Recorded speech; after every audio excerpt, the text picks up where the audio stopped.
Buenas noches, gracias por el honor de su sintonía. Tenemos información de última hora. Vamos hasta Chimalhuacán, Estado de México. Esta tarde fue reportada la explosión de un polvorín. Hasta ahora continúa la movilización en la zona por parte de autoridades. Vamos con Manolo Hernández. Buenas noches, Manolo. Cuéntanos los detalles, por favor. ¿Qué actualización tenemos?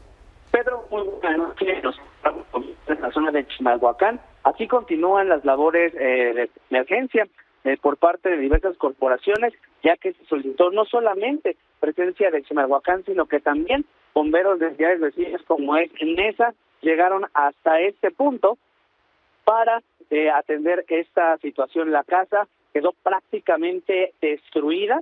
Ya llegaron elementos de Protección Civil del Estado de México. Continúan haciendo labores pues de remoción de escombros para descartar alguna situación. Están revisando también las afectaciones en las casas aledañas. Los vecinos están muy conmocionados por este lamentable acontecimiento.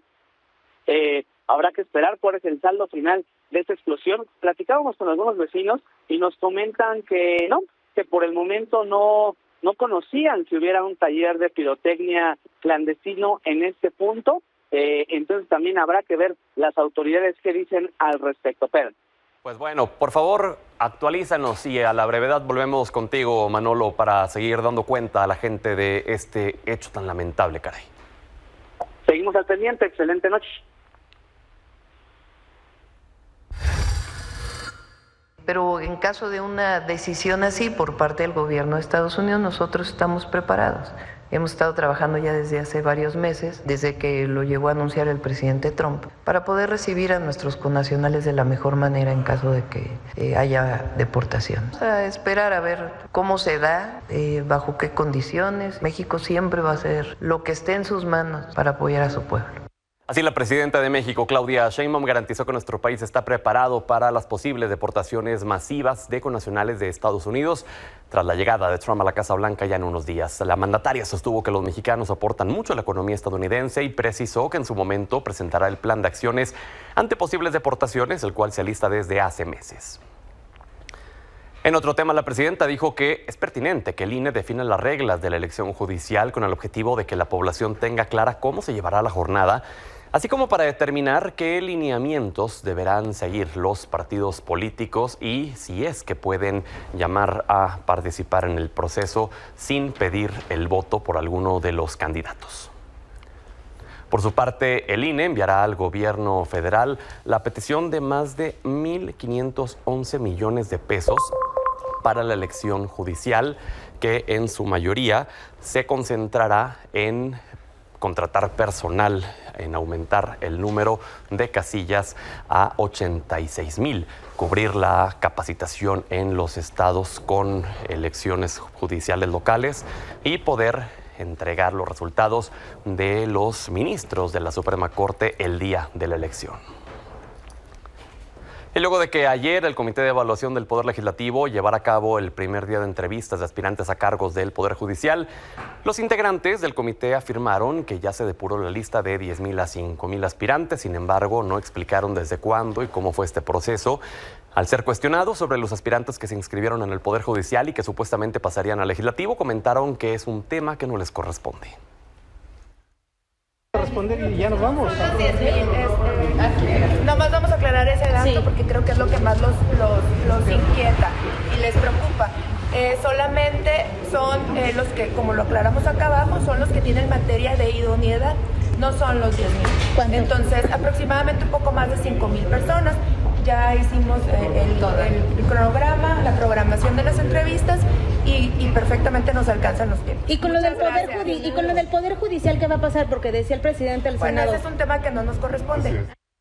Hoy Morena y la oposición protagonizaron un nuevo choque durante la sesión de la Comisión Permanente sobre los resultados en los primeros 100 días de gobierno de la presidenta Claudia Sheinbaum. Por un lado, el oficialismo dijo que ha quedado clara su estrategia cimentada en la justicia social y desarrollo sostenible, mientras que la oposición pidió a Morena tener autocrítica.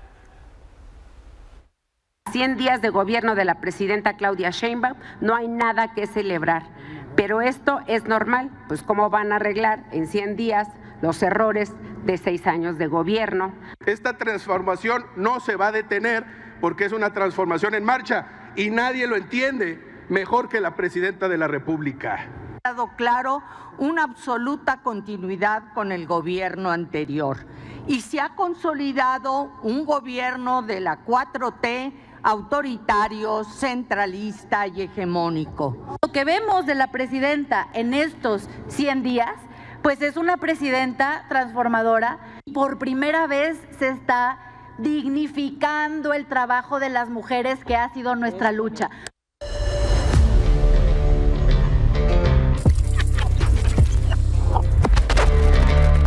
A lo largo de la semana hemos tenido diversas mesas de análisis, de debate respecto a los resultados en estos primeros 100 días. Y usted sabe, para nosotros es sumamente importante la opinión, la perspectiva de las y los jóvenes. Y por ello le agradezco a Natalia Torres, abogada constitucionalista, Me Llama el Periodista, Manuel Pedrero, periodista, y Gerardo Vera, creador de contenido de análisis político, que estén con nosotros. Queremos conocer qué es lo que piensan respecto a los resultados en distintas materias como seguridad, como salud, como economía, la parte social también. Bienvenidas, bienvenidos. Muchas gracias por el espacio, Pedro. Gracias. Manuel, 100 días, resultados hasta ahora. Primeros 3 meses de gobierno y no deja de ser Morena un movimiento. Y el movimiento tal cual tiene que permanecer dinámico. Y la verdad es que si uno analiza la vieja época del PRI, notará que cuidaba mucho las fechas en cuando se convocaba a las masas. Y siempre se utilizaban los días patrios, se utilizaban pues estas enseñanzas de la vieja escuela nacional para exacerbar el patriotismo y el nacionalismo. Y ahora me parece que lo que está haciendo la presidenta Claudia Sheinbaum en estos primeros 100 días, en las que convoca a un zócalo capitalino, marca un hito dentro de la izquierda mexicana, por una sencilla razón. Es la primera vez que se hace una concentración tan masiva sin la presencia ipso facto de Andrés Manuel López Obrador. Creo que la izquierda en México está madurando ya un proceso de lo que mucho se presumía en la oposición, que iba a ser una orfandad política, y la verdad es que de manera autónoma, con lo que muchos han llamado una falta de carisma, pero con respuestas muy puntuales, no solamente ha marcado la agenda la presidenta Claudia Sheinbaum, sino que al no encontrar una personalidad que la pueda contrapuntear nacionalmente desde la oposición en México, pues ya nos hemos olvidados aquí de los listones del granato y vamos más allá del Río Bravo para encontrar qué aventuras hay en la Casa Blanca. Natalia, 100 días. Creo que 100 días es un periodo muy corto para tener alguna respuesta sobre todos los alcances que podría tener la presidenta Claudia Sheinbaum. Sin duda, me parece que ya a este punto hay cosas positivas. Una de ellas es el tema de la justicia social, el tema que hoy haya programas sociales en la Constitución, que sea un derecho que esté reconocido en la Constitución. Eso me parece muy bueno. El tema del salario mínimo, que ya no puede estar por debajo de la inflación, me parece extraordinario. Me ha gustado mucho ver a una presidenta Claudia Sheinbaum con una autonomía y una soberanía mucho mayor a la que en mi percepción veía Andrés Manuel López Obrador. Me gusta mucho el tono que tiene de disciplina y de autonomía frente a todas las amenazas de Donald Trump. Eso me gusta. Sin embargo, creo que hay muchas áreas de oportunidad, como lo es en este caso y el caso del que más está lastimando a todos los mexicanos, la seguridad. Creo que el plan y el desarrollo de esta estrategia de seguridad nacional tiene que tener otros enfoques. Evidentemente el tema de división de poderes, de autonomía, de control de instituciones, de captación de poderes, eso también me parece un área de oportunidad. Que ahorita en la siguiente ronda entramos al tema de seguridad. Meme. 100 días donde una mujer presidenta demostró que no por ser mujer quiere decir que no se puede gobernar bien. 100 días de muchas demostraciones y de muchos mensajes políticos, pero coincido con Natalia, 100 días también es muy poco para hacer una evaluación gigantesca de un gobierno. Pero las primeras impresiones que da son muy positivas, tan positivas que ni siquiera la oposición se puede oponer a la propia presidenta. Veamos cómo está su aprobación, 80% en una media. 80% de la aprobación, 8 de cada 10 mexicanos aprueban la gestión de la primera mujer presidenta de México. Hay obviamente mucha narrativa, mucha politiquería también, parte de las circunstancias. A mí me encantaría tener una oposición a la altura, cosa que sigue sin existir. Tan sigue sin existir que recurren a propuestas tan vacías como la de vamos a establecer un tope para que la gasolina no cueste más de 20 pesos, cuando fueron justamente ellos los que aprobaron el que las gasolinas estuvieran sometidas a los precios internacionales, la liberación de los precios, el IEPS, etcétera. Entonces creo que la presidenta llega en un momento muy clave y sus 100 días han marcado no solamente que este sí es el segundo piso de la transformación, sino que hay una verdadera autonomía de gestión pública. Gerardo. Yo destacaría, es muy difícil, por ejemplo, si nos vamos a analizar el sexenio de Andrés Manuel López Obrador, hablar de los resultados que presentó López Obrador, porque mucho de lo que hizo todavía no acaba de surtir efectos, ¿no? Hay cuestiones que tenemos que medir a largo plazo. Ahora imagínate tú intentar medir eso mismo en 100 días con la presidenta Claudia Sheinbaum. Me parece que es un periodo muy corto para hablar de resultados.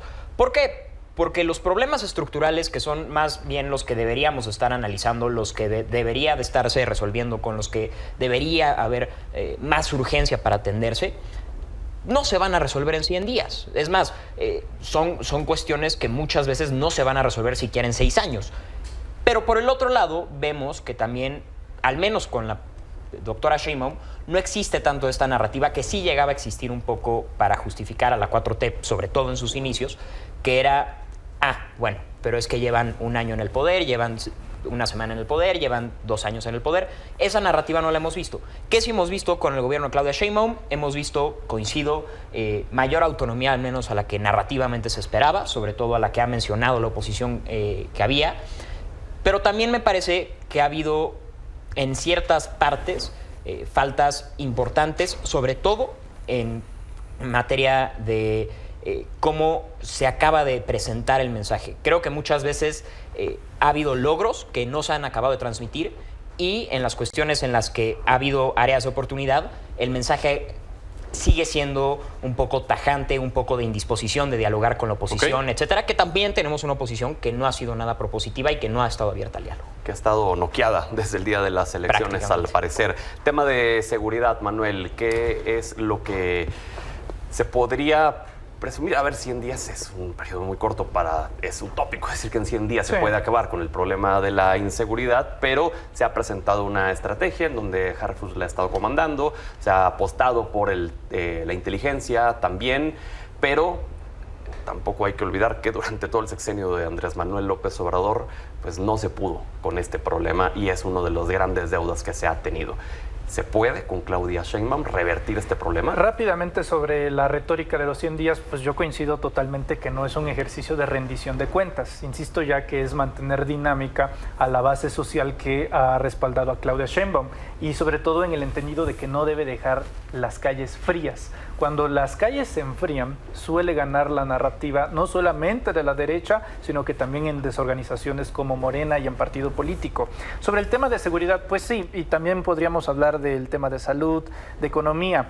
100 días no es una métrica para destacar algo importante. Sin embargo, hasta el día de hoy, con Omar García Harfuch al frente de la Secretaría de Seguridad Pública, en 100 días yo te puedo hablar ahora de que México posee, entre otras cosas, el decomiso de metanfetaminas más grande de la historia del planeta. Y no solamente eso, también un delincuente buscado en 5 continentes de origen asiático, que entre otras cosas estaba dentro de la lista de los 10 más buscados de los Estados Unidos, fue capturado aquí en México. ¿Con qué? Con las labores de inteligencia de Omar García Harfuch. Hace unos meses había un debate muy ferviente en torno a qué tanto poderío iba a tener Harfuch, si Guardia Nacional se trasladaba a Sedena y demás, y yo lo que veo es capacidad, porque ese mito que ha quedado demostrado de que se le iba a restar poder para demostrar resultados, ha quedado eso en un mito. Yo también te podría decir que para acabar con la delincuencia, pues también hay que acabar con la corrupción, sea quien sea. Y me ha tocado ver en estos 100 días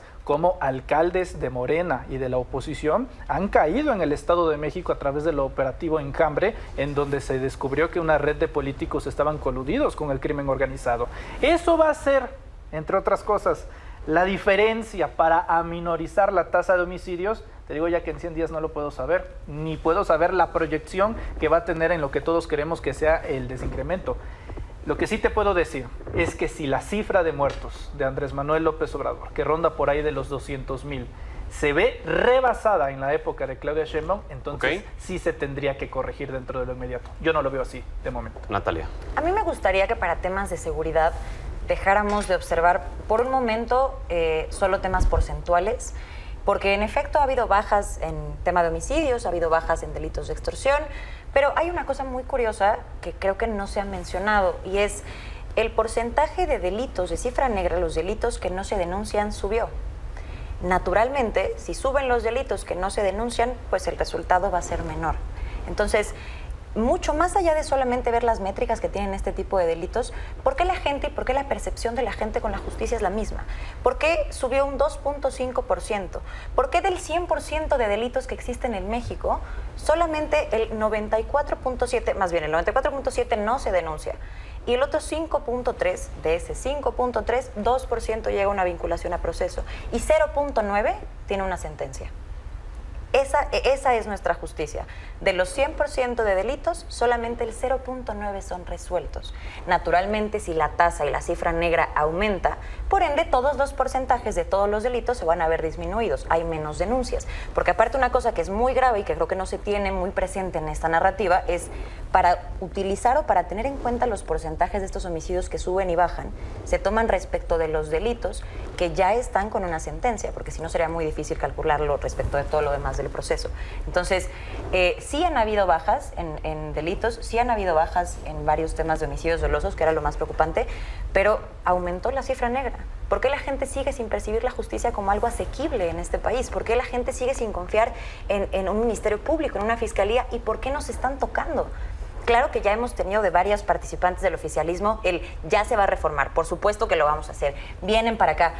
Bueno, nos gustaría igual y ver algo que tuviera más efectividad en ese sentido, ver una iniciativa. Nos ha quedado claro que pueden tener iniciativas rapidísimas y en fast track pasan y se hacen y se repiten párrafos y tienen errores y nadie las lee y diputados no tienen ni idea de lo que leyeron, pero que creen ya está en la Constitución. Entonces, con esa rapidez estaría buenísimo. Sí, también le echamos ojo a eso, porque no solamente son los porcentajes, es gente quien lo está padeciendo, es gente que lo está sufriendo y que no están denunciando. La percepción de la justicia ni su reforma judicial la pudo mejorar. Meme. Parto de dos. Primero, porcentajes. Hablamos de una detención de más de 7.720 personas por delitos de alto impacto solamente en 100 días. Manuel hablaba sobre el decomiso histórico de fentanilo. No hablamos de cualquiera. Hablamos del decomiso histórico en el mundo de fentanilo. Más de 1.168 kilos y 561.000 pastillas de fentanilo. No es poca cosa en cuanto a cifras. La disminución de los delitos dolosos fue de un 16.3%. Esas son las cifras. Coincido con Natalia. La cifra negra de los delitos que no denuncian crece. Pero es que siempre se mantiene en el promedio. ¿Por qué? Es una responsabilidad compartida tanto en jueces como fiscalías, porque la gente no quiere ir a los ministerios públicos. Pero parte del por qué no van a los ministerios públicos también parte del por qué no van a llegar a una justicia. Lo hemos platicado varias veces.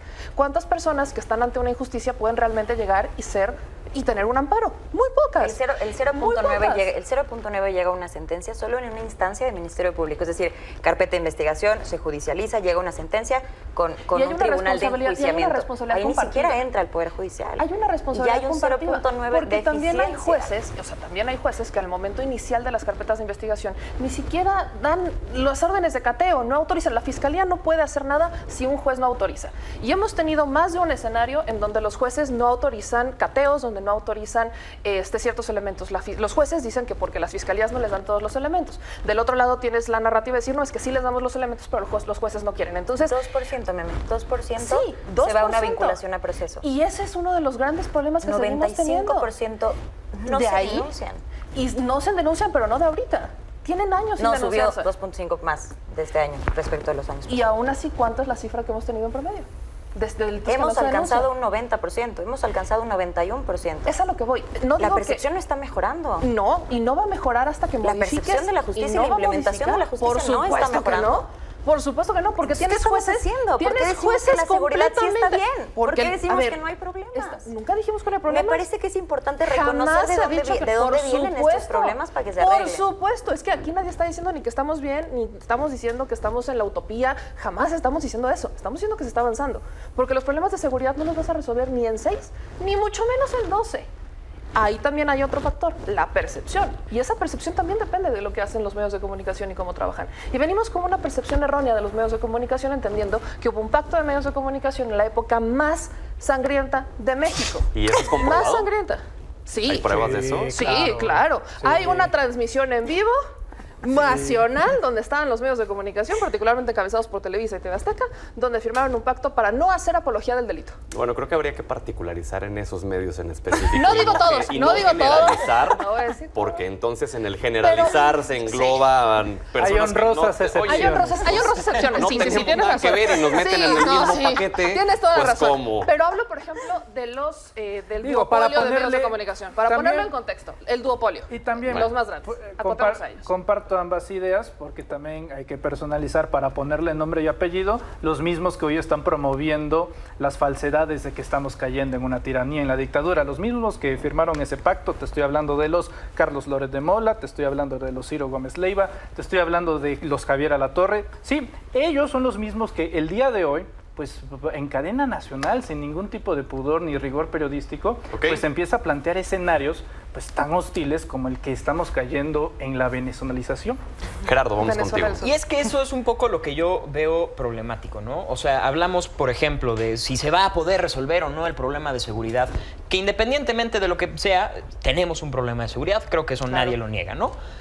Pero entramos y nos enfrascamos en este debate de si la culpa la tienen las fiscalías, si la culpa la tiene el Poder Judicial, de quién es la culpa, si Omar García Harfuch lo va a poder resolver todo o si no. A ver, por ejemplo, el tema de si se va a reinstaurar la confianza en el Poder Judicial a partir de la reforma judicial, pues primero que tengamos una elección judicial. Todavía no hemos tenido la elección, entonces todavía no podemos hablar de la confianza que generan los jueces y los funcionarios dentro del Poder Judicial, por ejemplo. Pero sí los comités de evaluación, o sea, sí No, la por confianza supuesto, que te den los servidores imparciales, por supuesto, pero la gente que lo revisa. El punto al final de cuentas es todavía no podemos estar hablando de resultados y por eso a mí la métrica de empezar a medir un gobierno con resultados en 100 días también me parece patética de un lado y del otro, ¿no? También que la presidenta empieza a presumir una reducción del 16% en la tasa de homicidios. Hombre, a ver, o sea, todo el sexenio de López Obrador hubo una reducción en la tasa de homicidios prácticamente constante a partir del segundo o tercer año de gobierno. De hecho, es el primer gobierno que cierra el último año con menos homicidios que el primero. Pero no deja de ser el gobierno que más homicidios dolosos tuvo también. Entonces, entramos en ese tipo de dinámicas. Va a ser el gobierno de Claudia Sheinbaum el que herede la tasa para abajo y por primera vez tenga menos homicidios que el gobierno anterior. Ojalá ese sea el caso. Pero también puede ser el gobierno que herede otra vez el lastimoso título de ser el sexenio con más homicidios de la historia, como lo han venido siendo todos los anteriores. ¿Cuál va a ser la dinámica que se herede con el gobierno de Claudia Sheinbaum? No lo vamos a saber en 100 días. Y por eso me parece muy problemático empezar a teorizar si los 100 días van a ser lo mejor que ha pasado. Hay que reconocer los cambios en la estrategia de seguridad que ha habido, porque sí ha habido ciertos cambios en la estrategia de seguridad, me parece. Por ejemplo, hablar de estas cuestiones en materia de mejorar la inteligencia, que incluso la propia Xóchitl Gálvez lo ha reconocido, ¿no? Digo, un poco quejándose, pero lo reconoció a regañadientes. Pero al mismo tiempo también me parece importante mencionar la escandalosa situación de violencia que se vive en Sinaloa, por ejemplo, o en Chiapas. Me parece importante también hablar justo de cómo tenemos todavía problemas estructurales con las fiscalías, que son problemas que tenemos que arreglar de manera urgente, y cómo parece que la 4T todavía no existe mucha voluntad política para atender esos problemas en las fiscalías. Y hay que ir hablando de esos temas, pero otra vez, llevamos 100 días de gobierno. Claro. Es muy poco tiempo para empezar a analizar y a ver la imagen grande sobre el gobierno. Otro de los pendientes es salud. Manuel, salud. ¿Qué podemos esperar? De hecho, el día de ayer justamente se hablaba en la conferencia mañanera de que se iba a cambiar el esquema para la recepción de los medicamentos. Y es muy, muy pertinente hacer memoria de cómo se conseguían los medicamentos antes y por qué es contrastual a lo que se está haciendo ahora. Antes el gobierno tenía una ley que obligaba a las farmacéuticas a solamente comprarle a las farmacéuticas mexicanas. El gobierno mexicano no le podía comprar a Japón, no le podía comprar a Francia. Había un monopolio en ese mercado. ¿Y qué es lo que sucedía? Como esa ley, obviamente fabricada por PRI y PAN, permitía que le compraran las farmacéuticas mexicanas, pues se pasaban de rosca y podían alzarlas a precios estratosféricos. ¿Qué es lo que sucedió? Se quitó esa ley y ahora México, bajo el concepto de su Estado mexicano, puede comprar medicamentos a Europa, puede comprar medicamentos a Japón, puede comprar medicamentos ya diversificados a nivel mundial, pero no es suficiente. Y el día de ayer se presentó en Palacio Nacional, a partir del señor Clark, una estrategia bastante interesante para poder para abastecer a la mayoría de los hospitales públicos esos medicamentos. Quiero ver, ahí sí, la verdad es que necesitaríamos un margen más grande para la distribución, primero conseguirlos y demás, si sí se puede, que yo creo que sí, pero hay que hacerlo ya también por parte de la Presidencia de la República. Creo que es uno de los temas que más le ocupa a la presidenta Claudia Sheinbaum y yo sí me esperaría tantito a ver resultados. Hiciste un gesto de... así, cuando Manuel mencionó de cómo se adquirían en el pasado los medicamentos. A ver, es que tengo pleito casado con este tema de, es que el PRIAN antes lo hacía de esta manera, pero es de manera muy general, no fue particularmente por un pensamiento, pero el tema, a veces me pregunto, bueno, ¿cuándo se va a tomar responsabilidad por lo que pasó si los 6 años pasados ya fueron Morena? Ya necesitamos ver para adelante y es un poco lo que espero en materia de salud para la presidenta. A ver, venimos de un sexenio con el mayor desabasto en medicamentos que se ha visto en México. Venimos con una megafarmacia que no tenía recetas. Venimos con proyectos de salud que no han sido los mejores. Las personas no alcanzan sus citas. Las personas tienen citas en meses. No hay medicamentos. Parte importante en general de las problemáticas y áreas de oportunidad que veo de Claudia frente a este sexenio es reconocimiento de problemas. Reconocimiento que... Tenemos un tema importante en materia de salud. Evidentemente, las cosas se hacían terrible, hay que hacerlas de una forma mucho mejor y hay que reconocer que tenemos un problema importante, que agradezco mucho que hoy ya no escuchemos que tenemos un mejor sistema de salud que el de Dinamarca. Lo agradezco infinitamente. Agradezco el profesionalismo que se tiene al no decir ese tamaño de sandeces en todas las mañaneras. Entonces, ¿cuál sería mi diagnóstico en materia de salud? 1, reconocimiento de problemas. 2, ¿qué pasa con el presupuesto? No puedes esperar tener una implementación mucho más saludable de un sistema de salud cuando cambias el presupuesto o cambias las cifras, o mentir con cifras es muy sencillo y decir que ahora está en el IMSS Bienestar y tal, habrá que ver. Y eso cómo se ve, en porcentaje se puede decir muy fácil en esta mesa, pero se va a empezar a ver cuando la gente tenga sus citas, tenga sus medicamentos, las farmacias sí estén recetando, etcétera. Ahí en 100 días, por supuesto que hablamos solamente de los puntos que han intentado o que están yendo hacia el cambio, que viene mucho con la redistribución de medicamentos, pero yo en particular diría el ambicioso plan que se tiene hacia adelante. En este momento se están sentando esas bases como para lograrlo. Hablamos de la consolidación de IMSS Bienestar, un sistema en donde no importa si tú estás adscrito al IMSS, al ISSSTE, o si no tienes ningún seguro, seas atendido en cualquiera de los hospitales que formen parte de la red de hospitales públicos. Eso habla de que necesitas incrementar la capacidad de los hospitales, la cama de los hospitales, los medicamentos de los hospitales, la cantidad de médicos, y para lograrlo además están creando estas universidades de la salud. Entonces, en ese tema yo lo dije en las últimas mesas, de que es uno de los planes más ambiciosos y de verdad quiero que se logre, pero es un plan extremadamente ambicioso tomando en cuenta que somos un país de prácticamente 130 millones de mexicanos y garantizar la salud para esos 130 millones de mexicanos no está fácil. Celebro que estén buscando las maneras a través de las tecnologías para cambiar la distribución de los medicamentos, pero hace falta contratar el personal. Y pongo otra cosa sobre la mesa: atacar el tema de la corrupción adentro de los sindicatos, que evita que muchas de las personas que trabajan dentro del sector salud pues no tengan contratos justos o que sean desplazados por otros perfiles que no tienen la capacidad para estar en el cargo. Gerardo. Yo destaco una cifra que me parece muy importante en materia de salud, que es la población sin acceso a salud en el país, ¿no? En 2018 estamos hablando de una cifra de unos 20.1 millones, que creció en 2022 a 50.4 millones, es decir, estamos hablando de 30 millones de personas más que quedaron con carencias en acceso a salud. Me parece que es una cifra lamentable que deja el gobierno anterior. Podemos mencionar esa cifra y tenemos que mencionar los cambios y tenemos que atacar ese problema, sobre todo el acceso a la salud. Ahora, también por el otro lado me parece que hay estrategias bien planteadas en cuanto a cómo va a funcionar el IMSS Bienestar, en cuanto a cómo se va a garantizar este acceso, y sobre todo me parece que sí hay un poco un reconocimiento en cuanto se menciona que se plantea un cambio de la estrategia. Es decir, ya desde el momento en el que la doctora Sheinbaum el día de ayer dice vamos a hablar con los empresarios, vamos a empezar a comprar medicamentos de otras partes del mundo, y se presentan algunos cambios en la estrategia, hay un reconocimiento de que antes había cosas que se estaban haciendo mal. Es decir, no solo en el prianato, sino también el gobierno del presidente López Obrador. Entonces, me parece que sí hay un poco un reconocimiento. Creo que evidentemente no va a decir, es que López Obrador fue el peor presidente de la historia. Pues son del mismo partido, son del mismo movimiento. Creo que también ahí hay que entender que van mano a mano. Pero sí hay un reconocimiento de lo que se hizo mal. Ahora, que me parece que se hizo muy mal. y hay que atenderlo de manera urgente, porque no podemos tener un país en el que 50 millones de mexicanos tenemos carencias en acceso a salud. Vamos por la última intervención, conclusión, 20 segundos máximo. ¿Qué les gustaría ver hacia adelante, Manuel? Pues me gustaría ver una oposición más serena, más competente en términos políticos, porque de no tenerla, Claudia Sheinbaum y Morena creo que se van a sentir bastante cómodos de no tener rival.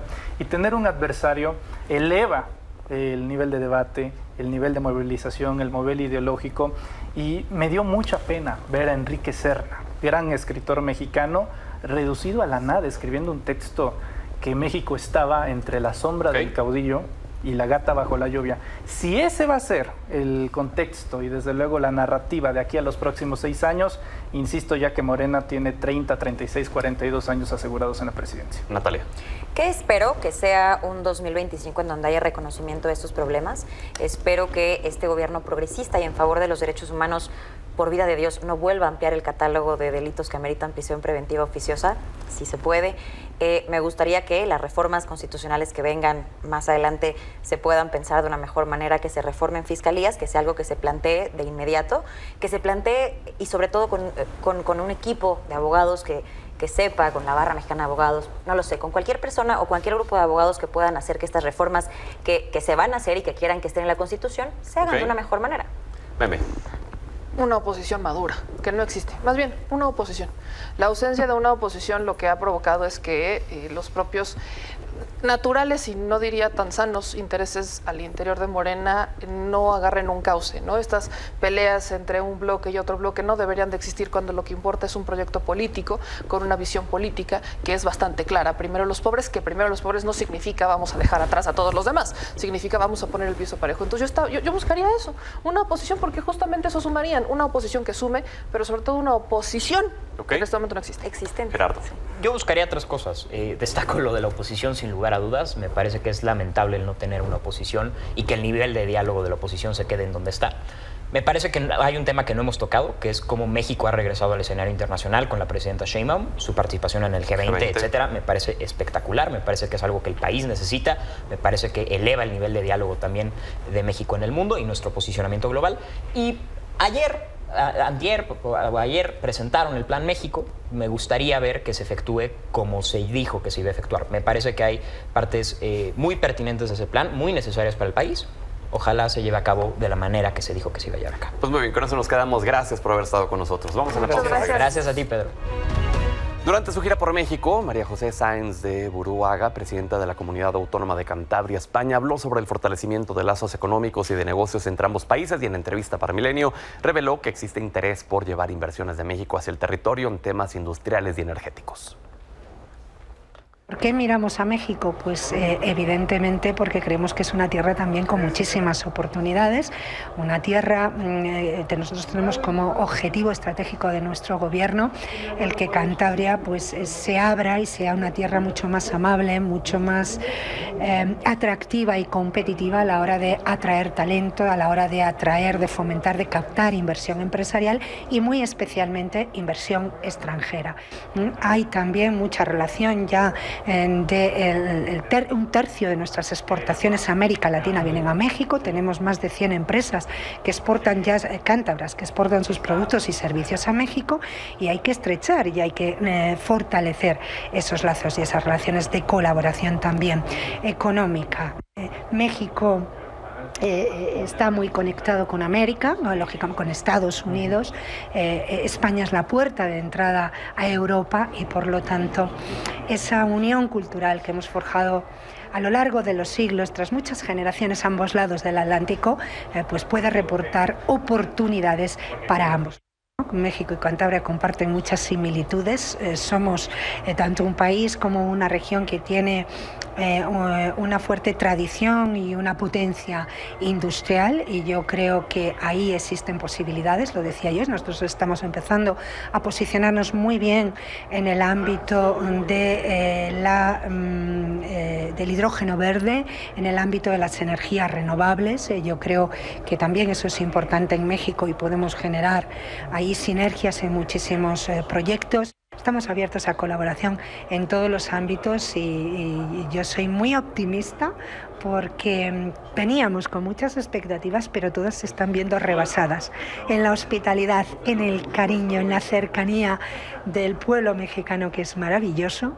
Desde luego, la pena y el problema va a ser marcharse de México, pero habrá que volver muchas veces, pero luego también en el interés de los proyectos. Es fácil, como digo, ese elemento del arraigo hace que se ilusionen cuando ven que se hacen y que se generan proyectos y oportunidades en su otra tierra, y eso les hace más fácil el participar, el dar el salto y el colaborar.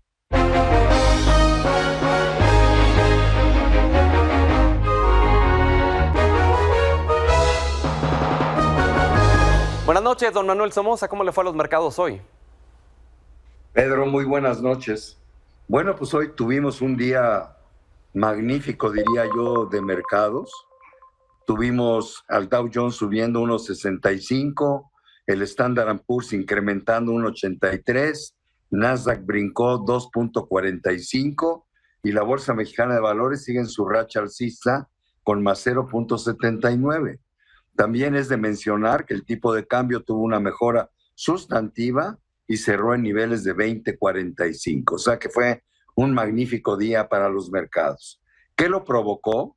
Bueno, lo provocó que salió la inflación de Estados Unidos al consumidor por el mes de diciembre. Y déjame decirte, esta inflación en noviembre, la inflación nominal había sido de 2.7% y en diciembre cerró el año en 2.9%. O sea, tuvo un incremento de 2 décimas, lo cual parecería que no es una buena noticia y no la es. Sin embargo, la buena noticia fue que la inflación subyacente se redujo del 3.3 al 3.2.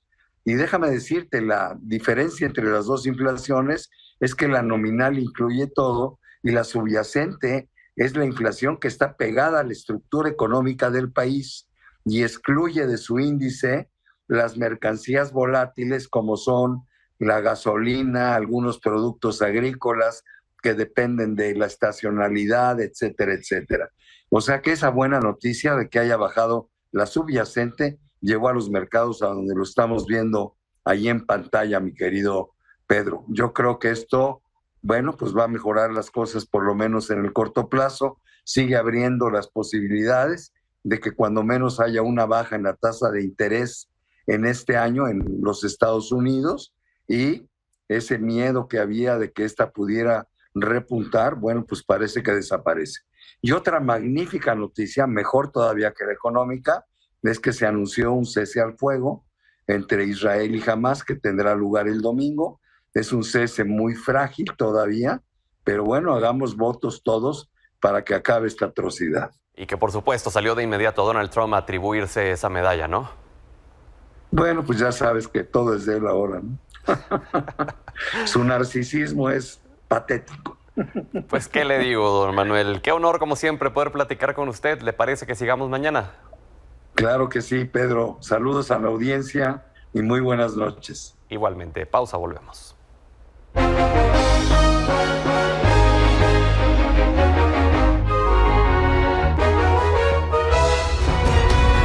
Comentábamos antes de la pausa, más de 400 días de lucha, Israel y Hamás alcanzaron un acuerdo de alto el fuego de guerra en Gaza, una guerra que dejó más de 46,000 muertos. Negociado con la mediación de Qatar, Egipto y Estados Unidos, el pacto incluye 3 fases. La primera de 6 semanas contempla que Hamás entregue rehenes a cambio de prisioneros palestinos, mientras Israel retirará tropas del norte de Gaza. Y el presidente de Israel calificó el acuerdo como una medida necesaria, sin embargo dijo que el pacto con Hamás podría despertar miedo y dolor. Señaló que como presidente del Estado de Israel considera esta la medida correcta. No hay mayor obligación moral, humana, judía o israelí que la de traer a nuestros hijos e hijas de vuelta a casa, ya sea para que recuperen en casa o para que descansen en paz. De esta manera nos despedimos, no sin antes agradecerle que nos haya brindado el honor de su sintonía. Hasta mañana.